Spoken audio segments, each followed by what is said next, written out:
আজ একদম নিরামিষ একটা দারুণ রেসিপি নিয়ে তোমাদের কাছে চলে এসেছি, সেটা হলো শাহি পনির।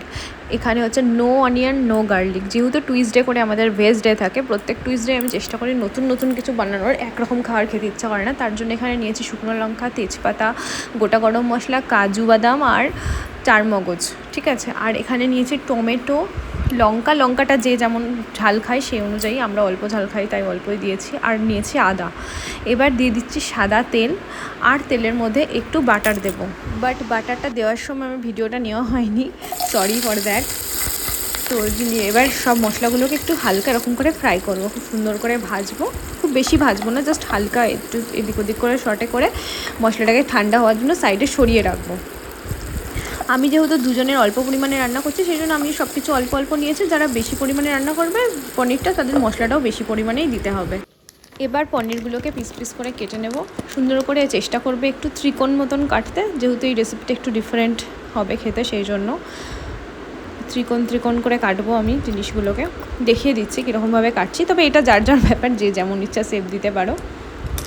তো আমরা যে মশলাটা রেডি করছিলাম, করে সাইজে ঠান্ডা হতে দিয়েছিলাম, সেটা এখন ঠান্ডা হয়ে গেছে। এবার এটাকে মিক্সিতে গ্রাইন্ড করে একদম একটা সুন্দর মিহি পেস্ট বানিয়ে নেবো। সবাই আমরা জানি শাহি টাইপের জিনিস বা বাটার দিয়ে যে রান্নাগুলো হয়, সেগুলো একটু মানে স্মুথ একটা গ্রেভি হয়, ঠিক আছে। তো এরকম একটা পেস্ট বানিয়ে নিলাম। এবার কড়াইয়ের মধ্যে যে তেলটা ছিল খানিকটা অবশিষ্ট, তো সেটার মধ্যে বাটার দিলাম খানিকটা। বাটার দিয়ে একটু বাটারটাকে মেল্ট হতে দিয়ে এর মধ্যে পনিরগুলোকে ভাজবো। পনিরগুলো কিন্তু খুব বেশি শক্ত করে ভাজা যাবে না, এটা একটু নরম বা হালকা গোছেরই ভাজা হবে। এবার পরিমাণ মতন লবণ, হলুদ সব দিলাম, দিয়ে মশলাটার মধ্যে একটু চিনি মেশালাম, লঙ্কার গুঁড়ো দিলাম। এবার ওই পনিরগুলোকে তুলে রেখে, ভাজা পনিরগুলো একটা সাইডে তুলে রেখে, তেলের মধ্যে বা বাটারের মধ্যে, তেল আর বাটারের যে মিশ্রণটা ছিল ওটার মধ্যে মশলাটা ঢেলে দিয়ে কষাতে হবে। আর এদিকে আমি বানিয়েছি একদম হোমমেড ফ্রেশ ক্রিম, আর ফ্রেশ ক্রিমের রেসিপিটা আমি আগে আমার চ্যানেলে দিয়ে দিয়েছি, তোমরা চাইলে দেখে নিতে পারো। এবার গ্যাসটা মিডিয়াম ফ্লেমে দিয়ে মশলাটা দিয়ে ভালো করে কষাতে হবে। তার সাথে একটুখানি জল দিয়ে দেবো। আর ফ্রেশ ক্রিমের যে রেসিপির যে লিঙ্কটা, সেটা আমি চেষ্টা করবো কমেন্ট বক্সে দিয়ে দিতে। আর সমস্ত ইনগ্রিডিয়েন্টসগুলো আমি ডেসক্রিপশন বক্সে দিয়ে দেবো, তোমরা অবশ্যই দেখে নিও, তোমাদের তাতে সুবিধা হয়।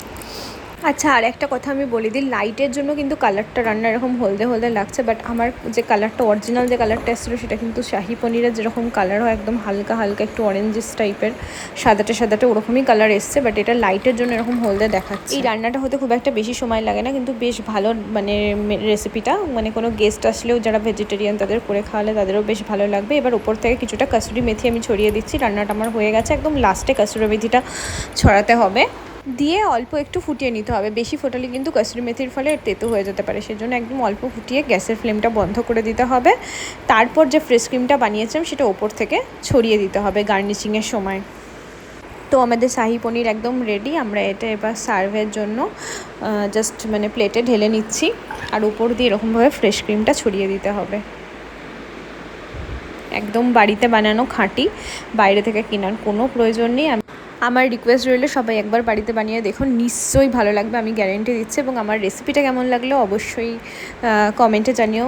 ভালো লাগলে লাইক, কমেন্ট, শেয়ার এবং সাবস্ক্রাইব করে দিও। বেল আইকনটি প্রেস করতে ভুলো না, তাহলে পরবর্তী ভিডিও নোটিফিকেশান তোমাদের কাছে পৌঁছে যাবে। বিভিন্ন নতুনত্ব recipe, product details and blog, যাই হোক, ততক্ষণ সবাই ভালো থেকো এবং সুস্থ থেকো।